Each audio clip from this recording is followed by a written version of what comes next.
Hello everybody and welcome back to World of Warships Legends. My name is Spartan Elite 43 and tonight we are back in the Atlantico. And I know what you guys are thinking. Spartan, you just played Atlantico for like 7 hours yesterday. Like, what are you doing?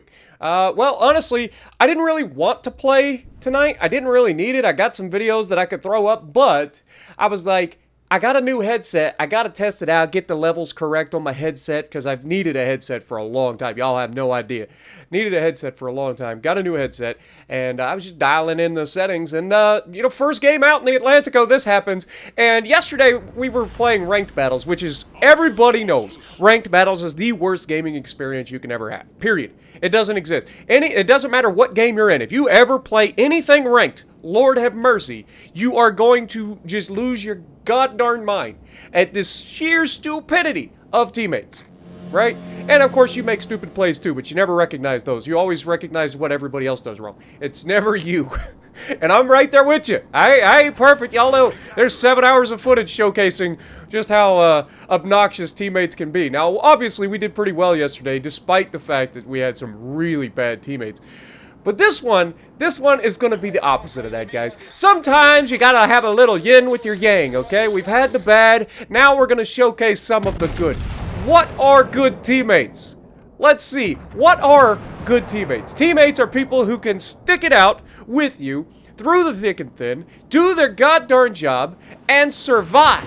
I know, it's a crazy concept.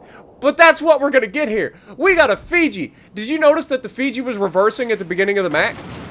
Yeah, then I hit my horn because we were on a collision course, and the man turns his ship to allow me to pass clearly through while still maintaining my course. What a concept! Situational awareness, spatial awareness, it's a crazy concept. Our Atago is doing a questionable play. I'm not going to lie. He's chasing after a guy that already has AP loaded. We've already seen AP from the Vanguard. He has a reload booster, and he has short fuse armor piercing that is most likely going to send an Atago straight to the bottom. So, Atago's first play is sus. Alright, this is not a good idea. But we're going to showcase the absolute brutality that is these secondaries on this Vanguard as well. Look at the secondaries landing home. That's almost, what, 3,800 damage there. Not too shabby. Of course, our Atago is now running, which you can't really complain about. Like, dude literally pulls up to drop torps and then gets shot and tries to get out of there. Now, good news is, he does manage to disengage, and this is where the life of the battleship comes in. Now here, I'm not gonna lie, probably should have aimed a little higher here. I thought he was gonna continue his turn. He didn't. He stayed angled, so we didn't get much out of that salvo. But look at the shells, man. Just unbelievable relentless secondaries when this booster is active, man. It just is. Like, it's just unbelievable the amount of, like, damage output these secondaries actually put out. And we haven't even gotten a fire yet because, of course, Atago's been shooting at him, so he's probably been on fire from that. Also, shout out to the Fiji behind us for wrecking face back here. This guy is an absolute beast. Alright, this Atago, he's going to have to play smart for the rest of the game because he's lost all of his hit points in the first 2 minutes of the match, right? He does get the torpedoes away, though, and in his credit, I don't think he actually landed any of those torpedoes, so he lost all of his hit points for really nothing. But he's not dead, and he still has that incredible Japanese HE that everybody knows and loves. Fiji, on the other hand, is shredding this Vanguard. Shredding him. This is the most embarrassing Vanguard I've ever seen. And it's not anything that he did wrong, right? And let's be real. The Vanguard didn't do anything inherently wrong there. It's just that when you're spotted and there's a Fiji or another British light cruiser in a smokescreen, those British battleships just don't have the armor to get away with it. Conqueror, Vanguard, all those guys. And we reach out and we absolutely clapped that Kutuzov, getting a little bit of retribution as he tries to get a little too close to for comforting her. Our Asashio, though, this man has big old cojones. Like, this man is like, I know that this is a Russian cruiser, and I'm just gonna roll up on him and torp the out of him. And sure enough, it was effective. Down goes the Kutuzov. Like, you gotta hand it to when teammates actually make good plays. Like, he recognized that the Kutuzov was distracted, snuck around the corner, dropped torps, but kept himself in a position where the Kutuzov couldn't even shoot him back. Like, what a play, man. These are the games that we live for, right? Like, these are the games where everything seems to go in your team's favor. You got the good teammates on your side. They're making smart plays for the most part. You're putting yourself in an aggressive position to help take some of the fire pressure off of the friendlies. And that's a beautiful looking salvo on the broadside of that Shard Horse. We get 6 overpins because, of course we do. It's just a Shard Horse. Why wouldn't we overpin it? It's got turtleback armor. It's got all the thing. Never mind. We won't get into it. But Secondaries are chewing this Shard Horse up. And this is just karma. I'm sorry. Like, I am so sick and tired of German battleships with their Secondaries thinking they're their... They are not... All right? The Shard Horse, the Bismarck... The Brandenburg's got a little bit better secondaries, but like for the most part, these guys think they rule the roost with their terrible secondaries just because they have a lot of them. But they truly don't understand what it means to just be on the receiving end of good secondaries. This Shard Horse is finding out. Not only that, but our cruisers have done pretty well as well. Now here, we're going to take a shot at the Hipper. The Hipper is actually going to play pretty well here. I can't really complain about this Hipper.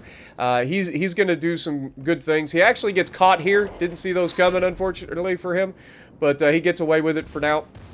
And I'm not going to lie.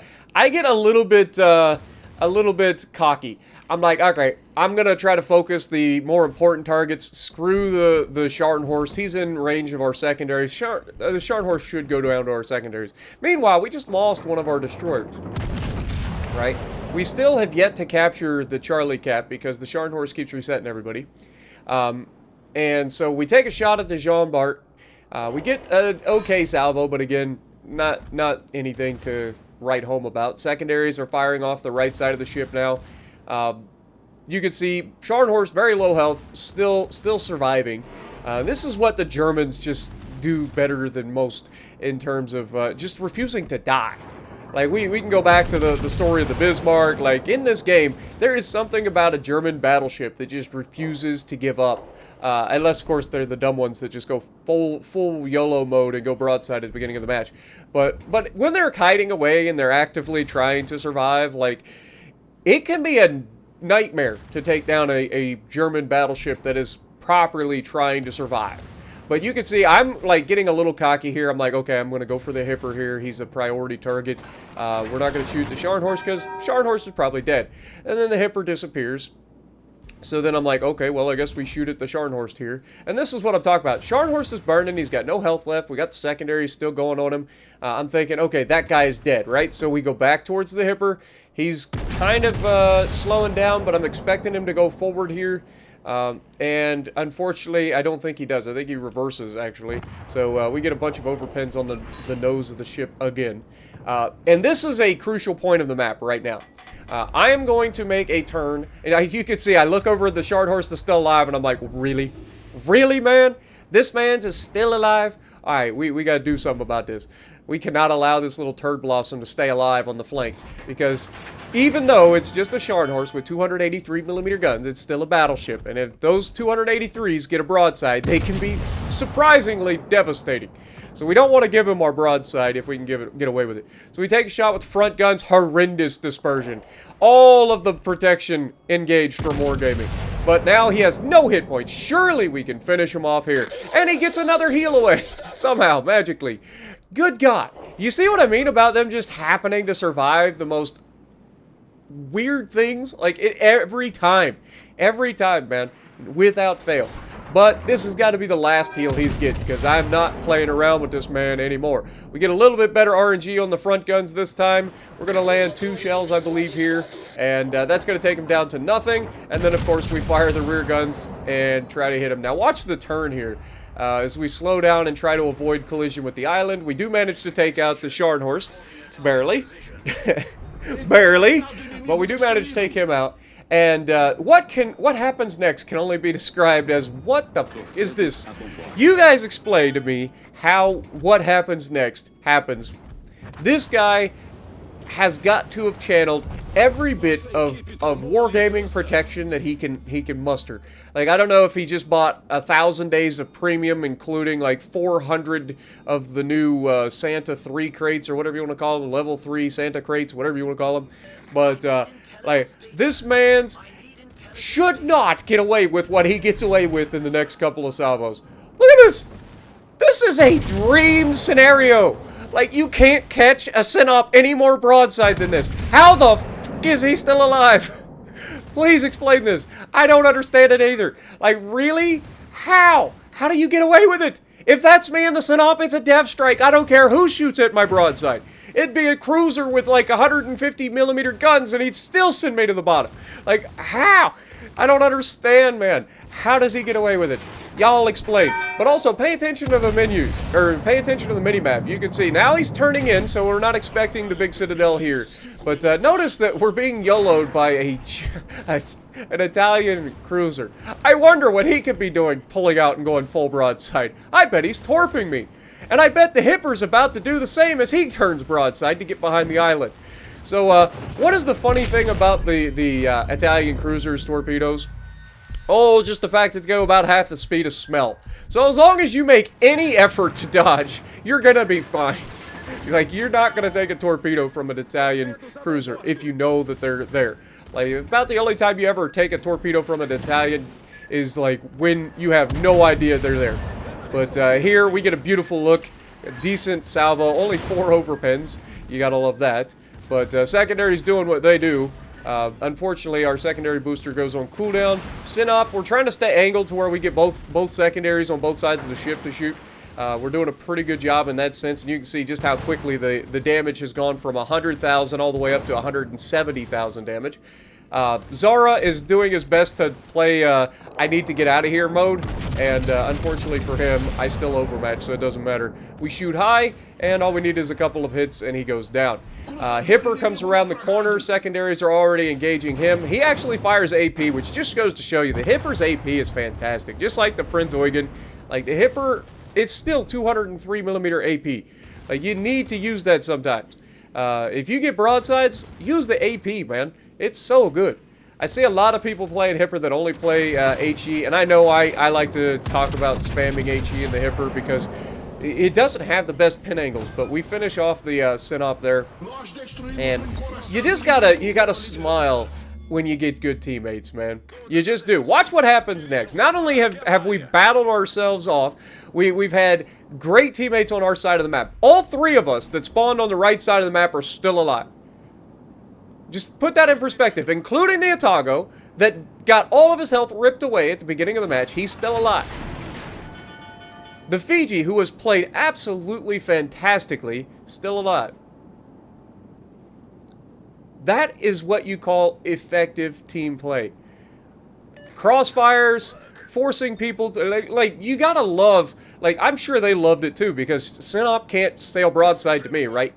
I mean, he got away with it for a little bit, but he has to respect it. Here you can see the enemy destroyer kind of gives away where he's at, so we know he's towards the island. Our teammates are pinging the map, letting us know roughly the direction of the enemy.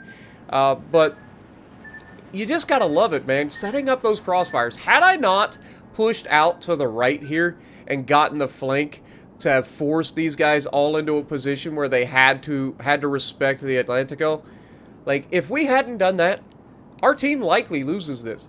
Because that Synop would have stayed bow into us. And he's a bitch to get rid of bow in.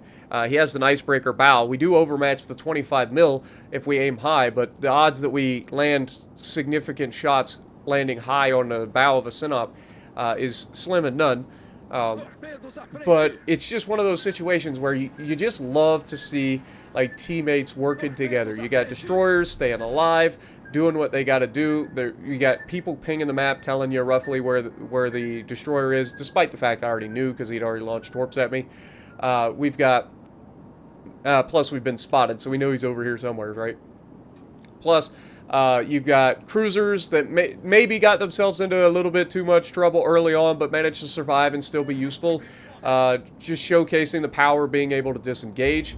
Us putting ourselves in a position where we're setting up a crossfire for our team, and also tanking damage against all odds. Like, we had the Synop, the Hipper, the Zara, like the Scharnhorst. We had all of those guys have to respect the battleship, so they have to try to take us down. because they know if they don't, the secondaries, the primaries, this ship will just destroy you. But our team is they captured the B cap. That solidifies the win. There are less than 30 seconds left. Everybody's charging straight ahead. We know roughly where the destroyer's at, so we're just sailing directly at him as best we can. We've got the guns pointed towards the bow because I'm anticipating this turn. Our destroyer is moving forward into a position where he can actually spot, and their enemy destroyer is about to get himself spotted right off our bow. And unfortunately for him, everybody is ready. This guy wasn't fooling anybody. We were all ready for this, and despite having very few little time left, we managed to take everything off that man and send him packing.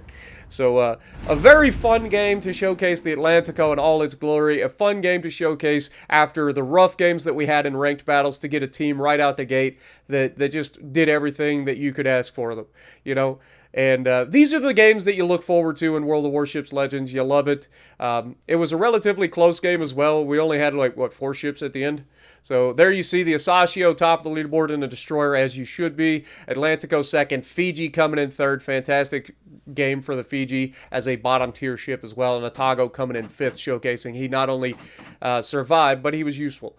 So let me know what you guys think down in the comments below. Do you guys live for these games as much as I do, where you just see everybody kind of start to click together? Like, God, I wish, it just makes me long for more of those games where just teammates just start to pay attention to one another, put themselves, recognize where they can set up crossfires, and try not to get themselves yeeted out in 2 minutes. So let me know what you guys think, and if you like what I'm doing, punch the like button, leave a comment below, subscribe to the channel if you haven't already, and as always, I will see you in the next video.